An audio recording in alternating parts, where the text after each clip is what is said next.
We're talking Apple earnings on this throwback edition of Industry Focus.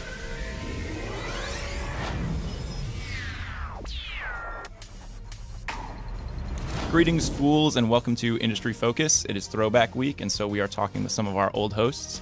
I am Dylan Lewis, the bureau chief of Fool.com, the tech bureau, and I am joined in studio by Nathan Hamilton. Nathan, how's it going? It's going awesome. Glad to be back here. Yeah, it has been a little bit over a year since you used to be doing the show. Right? You guys haven't talked about Apple since, right? Nope. No, we've been totally mum on the subject. We wanted to save it for you. Well, that's what we're going to be talking about today, right? Yeah, and so you used to be the bureau chief for Fool.com, running the tech bureau. And can you talk a little bit in what you've been doing in the time since then? So after working in tech and consumer goods for Fool.com, did a little bit of marketing on the U.S. side. And more recently, in the past 2 to 3 months, have been working on some of our international products. I'm sure a lot of the podcast listeners don't know that we're also in Canada, we're in Australia, we have small operations in Germany, just getting ready to launch a product in Singapore. So the Fool brand is actually global. We're going global. We are. We're taking over. Help the world invest better, right?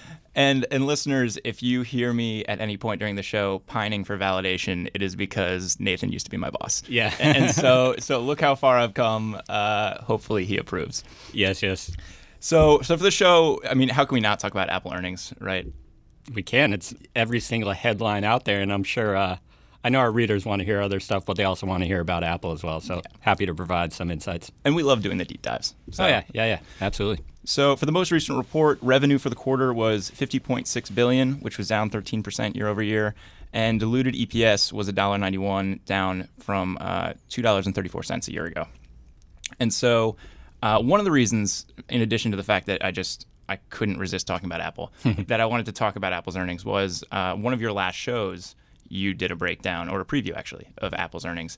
And you specifically honed in on 4 things. It was, I believe the title of the show was Apple Earnings, 3 Things to Focus On and 1 Thing to Ignore, something like that. Mm-hmm. So I thought it'd be fun, given this most recent report, to revisit those 4 categories.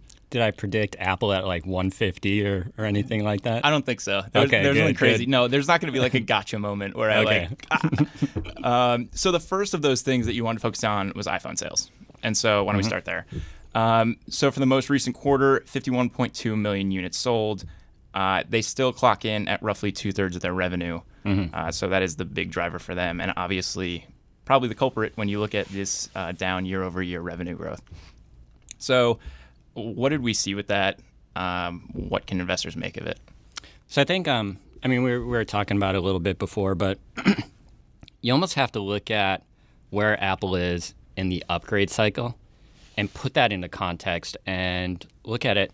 Okay, when Apple went from the 5S to the 6, different change in form factor, everything changed, and they had blockbuster sales. I can't remember the exact numbers at the time, but I recall 40% year-over-year growth during some quarters when the 6 came out. Where we are now, essentially the iPhone 6 SE, essentially a 5 form factor with better guts to it, better processors. That was essentially on sale starting in April, so it's not even reported in the most recent quarter for Apple. And you have to look at it that way as, it's pretty much expected. iPhone sales are probably going to come down a little bit when there isn't a huge upgrade, when there isn't a change in the form factor altogether. So, you mentioned a good point. You almost have to look at Apple in 2-year cycles and say, okay, what's happening here? Because the longer term side of it, Apple's still adding territories. They're still growing in a lot of different important countries. The U.S., of course, not doing much for actual iPhone unit sales. There's, the companies pretty much trade market share. But the longer term story, you kind of see a slightly upward trending trajectory for iPhones over time. But from quarter to quarter, definitely not.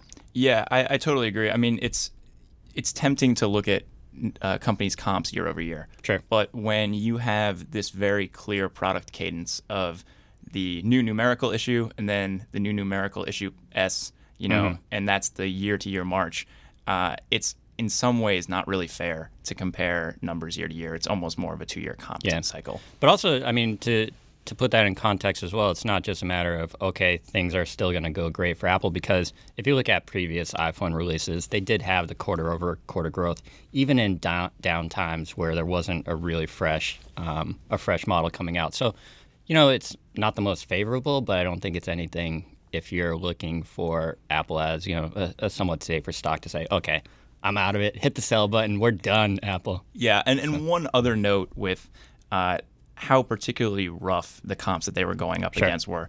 They actually had a lot of supply constraints when they issued the 6 to begin with. And so a lot of the demand for the 6 bled into this quarter. It was originally launched in fiscal Q1, but because of pent-up demand and supply issues, a lot of that wound up trickling into Q2. So that inflated what was already just incredible demand because of the new form factors and a lot of the new things they brought to that line. The great debate of Apple is whether they plan out their strategic supply shortages. Who knows? Yeah. I mean, maybe it is. There's such high demand that they can't keep up with it. But at the same time, sometimes I think a company like Apple can't keep up with demand and can't predict. But who knows? Yeah. That's my theory. Yeah. So second thing you mentioned in that episode a year or so back was focusing in on gross margins. And so a year ago, they clocked in just under 38%. Now they're around 39.4%. So it's actually a nice little uptick. But if you look quarter to quarter, the story is a little bit different. They've actually trended down. A while back, you said these days of these high 40% gross margins, which I think is something they realized as recently as like 2012 or so. Those days are over, and I totally agree with you. That's just not sustainable for what they're doing right now. But is there anything you're seeing on the gross margin side or the average selling price side? So on the ASP side, again, going back to the most recent release, it's not reflected in the quarter. So as I mentioned on the call, and as many people are predicting, over the next few quarters, you're probably going to see some pressure, some downward trends on the ASP, because as you look at it, the 6 SE, it is going to be a cheaper model, and it's not necessarily made for U.S. markets. I'm sure people will buy it here, but really the play is, okay, how do we get this thing to expand in India, China, all the other developing economies where there may not be, or essentially they want the luxury of an iPhone, the high-end model, but may not be willing to pay up for it.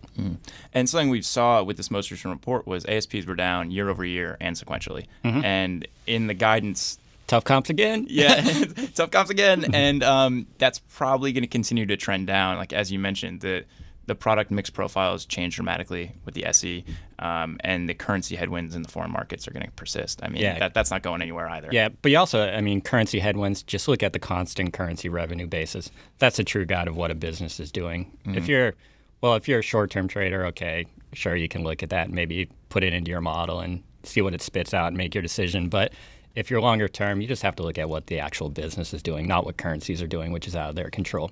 Yeah. And looking forward from the conference call, management guided for gross margins to come in somewhere between 37.5 and 38% for this upcoming quarter. Again, this will be down sequentially. I think that that's very realistic, and I think that's where you're going to continue to see things. Last quarter, we talked about on the show, they actually had an above 40% gross margin, and that was a slightly inflated number because they had about $500 million coming in via a patent dispute with Samsung, and that added to the top line, and that was not a true measure of the product operations. That was just a one-off that was coming in. So one-time, non-recurring. Yeah, exactly. So don't get too used to the idea of those 40% margins. I think that we're going to be seeing them in the mid to high 30s. But at the same time, and we'll talk about this a little bit, the high-margin businesses that they do have that, as we look at it, are pretty much, as I say it, en fuego. Yeah, they're not super meaningful to the company, well, to Apple, but any other company, any of those companies as a single one company would be a huge success, but not in Apple standards. Yeah, and we will tease that and make you wait until the second half of the show to get into exactly. it. One of the other big things you want to focus in on was the capital return program. Sure. And so at the time, it was an $130 billion program. It has now since ballooned to $250 billion, which is kind of crazy. Most recently, they announced the board authorized an additional $35 billion in share repurchases, so that total is $175. The remainder, of course, going in the way of dividend payments. You are an Apple shareholder. I am. I'm also an Apple shareholder. Yep. I love seeing these types of programs. I don't know about yourself.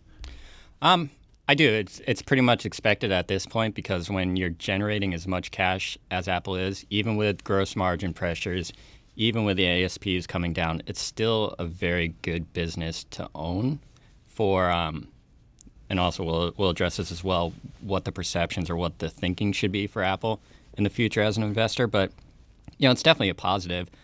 I would like a little more dividend because right now it's just above the 2% yield. But when you add in the fact that it's trading below 10 times earnings for a company like Apple at this very moment, when I checked 10 minutes before this podcast, it's definitely something to consider. But altogether, they have to increase that capital return program over time. And I believe it extends through 2018. So I'm sure in 6, 9, 12 months from now, we'll see a further extension of it. But sometimes I prefer dividends over buybacks. So Yeah. But either way, more good of the same for investors, right? Oh, yeah, absolutely. Yep. So the one thing you said to ignore when you did the show was EPS. Sure. In Apple's report. And so, you said like the 259 EPS estimate doesn't tell you anything about where the company's going to be in the next 5 years. This quarter, they delivered, I think it was 190 in share, diluted per share earnings. It was within guidance, but it was off analysts' expectations. And so I will pose to you again, is this something we should ignore? So this is my personal opinion. It's not a one-size-fits-all for everyone, but I honestly, over the past year, even the most recent quarter, I could not tell you what Apple's EPS numbers are. I could tell you everything else about the business and discuss it, but it's just not anything I focus on because for the way I invest, it just doesn't have any relevance. So, some people out there, maybe it does make sense. Maybe they do need to focus on EPS, and maybe I'm backtracking on my staunch sort of stance before, but I think for the type of investing we look at in the Motley Fool, and maybe you do with your Apple shares and the way I do with mine, it just doesn't matter at all. It's a headline number that people will focus on for a week after earnings, then completely forget about and remember a week before earnings are in the next quarter. And to me, it just doesn't give any sort of indication of the business because, like, for example, so I believe their revenues were down 13% when accounting for currency fluctuations. Don't quote me on that exactly, but I believe it was right around that number. And that's uncontrollable. Yeah, that's a macro factor you just can't do anything about. And does it tell you anything about the business? No, not necessarily. Does it tell you that Apple is no longer innovative? No. Does it tell you that Apple is managing its expenses well as that currency flows down to net income? No. It doesn't tell you all the important stuff. So taking that into account for my purposes, no, I just don't focus on it. But hey, if there are people out there that do, I'd love to hear your opinion. Send me an email. I'll look it over. Yeah, I'm a firm believer in checking out the underlying business segments, using them as my guide. And so second half of the show, we'll get into that a little bit. Sure. Before we do, hey, listeners, if you enjoy our podcasts and you're interested in hearing a little bit more from The Fool, check us out at focus.fool.com. There we have a special offer for our Stock Advisor newsletter for our industry-focused listeners. So, second half of the show, I thought it would be fun to look at some of the big differences between the Apple of today and the Apple of a year plus ago, and how the business has changed a little bit, some segments that are now a little bit more relevant than they had been in the past. Just kind of take stock of where things are. So over the last 12 months, Apple's actually down 20%, which is crazy. Yeah, we're not loving that, huh? No, especially as someone that has added to my position during that period. Did he catch the high or catch? I caught bits of both. So dollar cost average, Yep. right? Always continue to buy and make sure that you're working down that dollar cost average. But Very foolish. Yes, of course. Compared to the previous 12 months, they were up over 60%. Sure. And so there was a period where it was very hard to be down on an Apple position. And obviously the story's changed a little bit there. I think looking at things to be very optimistic about as an investor, from this most recent report, the services segment has to be one of them. Yep. And this is, of course, the segment of their business that houses App Store, Apple Music, Apple Pay, just to name a few. They revealed that this is their second largest revenue driver. Yeah. Which blows my mind. I didn't realize that it was getting that big, and I think a lot of people were kind of surprised by that number. But it provided $6 billion last quarter, which was up 20%. And one of the things that showed, I think, that there's going to be kind of an increased emphasis moving forward on this is in the conference call, they described this new non-GAAP metric, and they're calling it the purchase value of services tied to our installed base And for last quarter, that was 9.9 billion. If that's not a sexy accounting name, I don't know what is. Is that an official GAAP legal language? No, they had to like somehow curve that in. But yeah, so this is it is a good metric though. I really like that they're breaking it out. Yeah, and so this is essentially the value of stuff that their service segment is facilitating. Sure. Because and the reason they have to create this metric is because there are a couple different accounting approaches for the different segments. Some of them run on a gross accounting and some of them run on net accounting in terms of what actually shows up in the financial statements. And so this is done to just kind of clean up all of that. You hinted at this earlier. A couple things for investors here. One of them is this segment operates in kind of a different margin profile than what you'd expect with the hardware business, right? Yep. Yeah, I mean, it's essentially an asset-light business where there are high margins that accompany it. But you also have to put it in the context. You said it exactly there. About $6 billion worth of revenue. And I think it was 9.9 of facilitated transactions. Yeah. So like that new non-GAAP number is 9.9. Exactly. The actual revenue is 6. And then you put that in the context of the iPhone and so forth. And you start to see how it will actually affect the margins. So it's not a huge driver, but it's definitely, I mean, could Apple add 5, 6, 7, 8, 9, 10 of these businesses over time? Sure.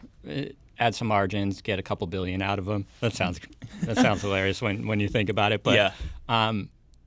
It definitely is something to consider. Apple Pay, the actual gross purchase volume is up, but put it in context of the payments market as a whole. I believe Apple is around $9 billion in payment volume. PayPal over the December quarter, not matching up exactly, was above $80 billion. Oh, wow. So there's definitely a lot of room there. Yeah, there's room to grow there. And the important thing, which I think is definitely necessary to focus on, is the Apple ecosystem. And Tim Cook hit upon it in the call. And essentially, you look at, okay, you hold your iPhone, it can really do everything. And what it's doing at this point is nothing compared to what it eventually can do. It doesn't control your home, doesn't control your car, doesn't control your desktop computer, doesn't control your life, everything around you when it comes down to it. And those are businesses that Apple very well could get into and essentially generate more revenue from the ecosystem. Because, I mean, it's just like telecom. It's once you're locked in, it's a pain in the butt to change. Yeah, I am an entrenched Mac user, iOS user, and like I love having it all in one place. I love being fully integrated. Yeah, I am going to change out of that with just like dragging, kicking, and screaming. I'm going to hate it if I ever do. You are what the financial world would call a sticky customer. Yes. And that's exactly what Apple has within their ecosystem. And there is value to it, and it seems like they're recognizing that with the new metric to seeing what value this creates, subsequent knock-on events and so forth. So I like that they're breaking it out, but also put it in context. And if you're looking for significant growth to hit Apple, the company as a whole, from these businesses, let's wait a little bit and see. Yeah. It is another way to enhance the value of that 1 billion installed base that they have, right? Yep. And so it is a tack on there. Hopefully they can monetize that group a little bit more. Yeah, I mean, healthcare stuff, that's something that hasn't even been tapped into at all. I don't think Apple even knows exactly what they want to do with it at this point, but there's definitely a lot of potential there. Yeah. Another thing, this was not available when you were talking about Apple and doing the show, but the Apple Watch. Sure. Unfortunately, we still don't know a ton about it, which is maddening. But the company has been kind of infuriatingly opaque about the Apple Watch. On the most recent call, we got this. Unit sales of Apple Watch during its first year exceeded sales of iPhone in its first year, which means they've sold at least 6 million. Some analysts think it's closer to 12 million. ASPs are believed to be around $500. So this business right now looks like a $3 to $6 billion business. Yep. Not huge, but again, something to kind of watch. It gets people more involved in their ecosystem. By all business standards, that is a huge success. And there are good things about the Apple Watch. I recall one article I recently read where it said more than 50% of Apple Watch buyers just don't think the watch has much value. So it's important to put that in context. Okay, is that the thinking now, and will that be the thinking 2 to 3 years from now after they're able to iterate upon it, or maybe add more health capabilities, controlling, I guess, Internet of Things sort of ideas and controlling your home and so forth. So I think it could be a good idea, but when you have to look at it now and what it means, I just don't think it's a huge success, even by Apple's standards. It almost feels a bit like the iPad. I mean, the iPad sales are trending down over the past year and a half-ish during that time frame. Still generates a lot of revenue, has high enough margin where you're getting cash flow. It's going to contribute to buying back shares. It's going to contribute to investing in the company and growth. But I would like to see something a little more innovative out of it. And at this moment, just don't see it. Yeah, the reception's been a little bit flat, I think. Yeah, it has. Yep. One of the big markets that people have been talking about for quite some time is China, and just the huge market potential there. A year ago, the company posted 81% year-over-year growth in mainland China. This quarter, revenue was down 11%, or 7% in constant currency, something that you like to focus on. Both of these are less than overall declines, still not ideal for what you consider to be, or what everyone really considers to be, a very high-growth market for them. Yeah, and that may actually... if I recall back to a year ago, we were very big on it, saying, okay, China's the huge contributor, and it very well will be over time. That was when they were just starting to bring some big telecoms on board, expanding 4G coverage, and you sort of see the uptake when the iPhone expands to a population that didn't really have much of it before. So you get that sort of hockey stick growth to it. It has cooled down a little bit, and it is interesting because if you looked at the headlines before we record here, I see Carl Icahn on the front page of Yahoo Finance saying, okay, I've sold my Apple position. And one reason is that China is a concern. And, for example, they've shut down Apple's services, right, including the App Store. So you have to look at it. Those are higher margin businesses with a huge population. Apple loves their ecosystem. They have to get it out to them. But what if the App Store can't do that? How do they actually get the ecosystem out and expand upon it? So it's definitely something to consider. But I think in the grand scheme of things, it's still pretty favorable within China. There are a lot of favorable factors. And Tim Cook made the point here during the conference call. They're taking an 11% dip on 81% growth. Sure. So, that is still a very large segment, and even if it didn't grow year over year, it's still contributing for the company. But shareholders want the good money. I mean, it's disappointing to me. I know we can frame it either way. It's slower growth coming off of blockbuster growth, but hey, you're only as good as what you just did. So you have to continue and offer up growth. Otherwise, people are going to be questioning the future. If you are looking for a regional market to be excited about as an Apple investor, I think it's India, just based on the most recent call. Tim Cook, in talking about the market potential there, said India is where China was maybe 7 or 10 years ago. And for the region, iPhone sales this most recent quarter were up 56% year over year. So that's obviously a bright spot in that report. The retail business is a little bit different there because you don't have these telecoms or the wireless providers acting as basically a storefront for smartphone manufacturers. They have to build out their retail presence.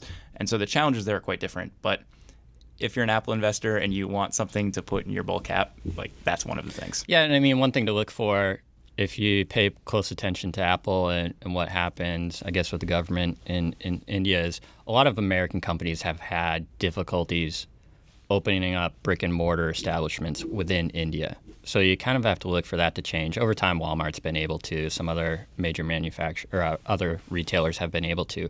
But it's definitely a roadblock with the government that it does slow down growth from what it could be. I mean, it's very impressive growth what they've had recently, but it could be even better if things were running or firing on all cylinders with the government, which we know that probably won't happen. Yeah. Maybe that'll change in time. Yeah, but it's interesting when you back it up to their product strategy as a whole with the iPhone SE. Obviously, that's a play for markets like India, where there is huge competition from the likes of Xiaomi, and they are hitting it hard with very good, high-quality phones. Some say on par with what the iPhone offers for a far cheaper price. Yeah, the price point is dramatically different. Yeah, I mean they've got a really good strategy in India so far. So Apple will be bumping up against them quite a bit. So you mentioned Carl Icahn has sold his entire position in Apple. That was one of the big news items of the past week, following earnings, of course. And he cited concerns of the Chinese market. I think one of the things he did say, though, was the stock is still cheap on a multiples basis. Yep. And so, I have to ask you, what are your thoughts on the company at this point? Where do they fit in? So I'll give you my thoughts, but actually go back to some thinking I had maybe 2 years ago when I loaded up on a few more Apple shares. And I told myself, if Apple ever dips below 9 times earnings, to me, I'm going to buy shares regardless of whether I think it's a high growth company or just want a dividend or some sort of income. Right now, shares are just below 10 times earnings, which on all accounts, if you compare it to IBM, Oracle, Cisco, who are all trading for values or multiples above 12 times earnings, it does look pretty cheap.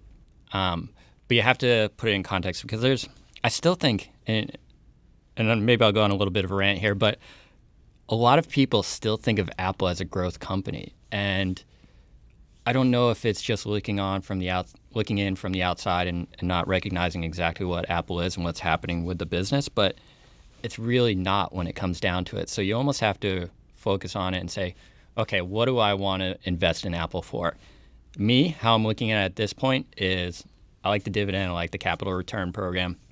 I'm holding for the longer term when it comes down to it. But as you look over, 2 to 3 years from now, based upon what we know at this very moment, us not being a board member, not being part of Jony Ive's design team and knowing exactly what they're working on, these game-changing products, we don't know exactly what's going to come out in the next few years. So you have to look at it over that time frame and say, okay, there's nothing that really stands out and says, okay, revenue is going to move significantly and I'm going to see my share price increase by that amount. So I'm all about the dividend now. And to your point about it not being a growth company anymore, it's very difficult to experience extreme growth when you're already at a market cap of like $500 billion. Yeah, not to say they can't do it, but I mean, lightning striking twice like the iPhone and doing so over the next few years, which for many investors is the time frame they look at.